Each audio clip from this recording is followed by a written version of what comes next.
दोस्तों अॼु मास्टर मंज़ूर जो सचल प्रोडक्शन में एल्बम नंबर 2 ऐं हिन एल्बम जा 2 फ़ोटू आहिनि। ॿियो फ़ोटू जेको आहे 2003 में उन्हनि मटाए करे हलायो हो ऐं हिन जो ही ॿियो फ़ोटू आहे। ऐं तव्हांखे ॿुधायूं त ही एल्बम जेको आहे न त हिन में वॾा कम थिया मास्टर मंज़ूर सां। उहे कम छा आहिनि थोरो अॻिते हली मां ॿुधाईंदुसि। ऐं हिन एल्बम में जेको मुंहिंजी पसंदि जो गीत आहे उहो आहे मूं ॾिञा पा न कर पंहिंजी तस्वीर मां मोकिलियां थो तोॾे हारे अॼु नीर मां।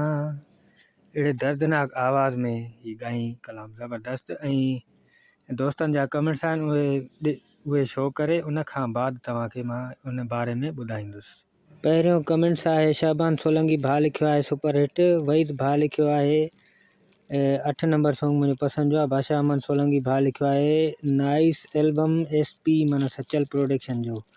ऐं उन खां बाद दोस्त आहे एहसन अहमद सोलंकी भाउ लिखियो आहे भलो आदा। आशिक़ अहमद सोलंकी भाउ लिखियो आहे ग्रेट एल्बम। M प्रोडक्शन वारे भाउ लिखियो आहे एल्बम पहिरियों VIP सचल में।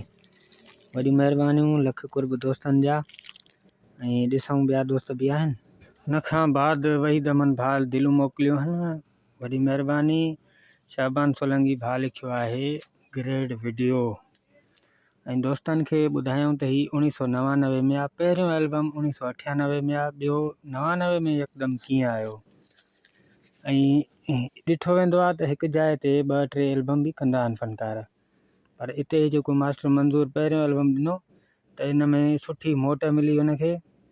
ऐं हिन खे ख़ासि नाज़ प्रोडक्शन वारनि घुरायो पाण वटि ऐं चयईंसि त हिते असां वटि मुआइदो वठि ऐं असांखे 50-100 एल्बम ॾे। त मास्टर मंज़ूर चयो ठीकु आहे, पर मुंहिंजो मुआइदो सचल में थियलु आहे, पर पोइ बि अव्हांखे 2 एल्बम मां हींअर ॾींदुसि। पोइ वरी साल खां पोइ वरी मां सचल में वेंदुसि। मुंहिंजो मुआइदो थियलु आहे 4-5 एल्बम जो। उन खां पोइ वरी ही ॿियो एल्बम कयो मास्टर मंज़ूर सचल में। ऐं उन खां बाद वरी 3 एल्बम कयो। 3 एल्बम में जेका कामयाबी मिली हिनखे, इन में नाज़ प्रोडक्शन वारनि चयो त असांजा मुआइदो ख़तमु कर, पोइ तूं हलियो वञ भले सचल में। मास्टर मंज़ूर चयो ऐं वहीद चयो, वहीद हिकिड़ो, ॿिन्ही सलाह कई। पोइ चयूं सचल में बसि इहो आख़िरी एल्बम हुयो, असां अॻिते न वेंदासीं, असां हिते ई एल्बम कंदासीं नाज़ प्रोडक्शन में जेके ॾेई सघियासीं। सो इहे ॻाल्हियूं अथव। ऐं हिन में ख़ूबसूरत गीत आहिनि, ज़बरदस्त गीत आहिनि, उहे तव्हांखे गीत ॿुधायूं। उन खां बाद तव्हांखे हिकिड़ी ॻाल्हि ॿुधाइणु ज़रूरी आहे त हीअ रिलीज़ इंफॉर्मेशन वीडियो आहे ऐं हिननि में असां को बि गीत शामिलु न कयो आहे। ठीकु आहे दोस्तों, हाणे हलूं था हिन जे पहिरें कलाम ॾे। पहिरियों गीत आहे ज़ुल्फ़कार मंगी जो हलो दिलरुबा खे चई अचो।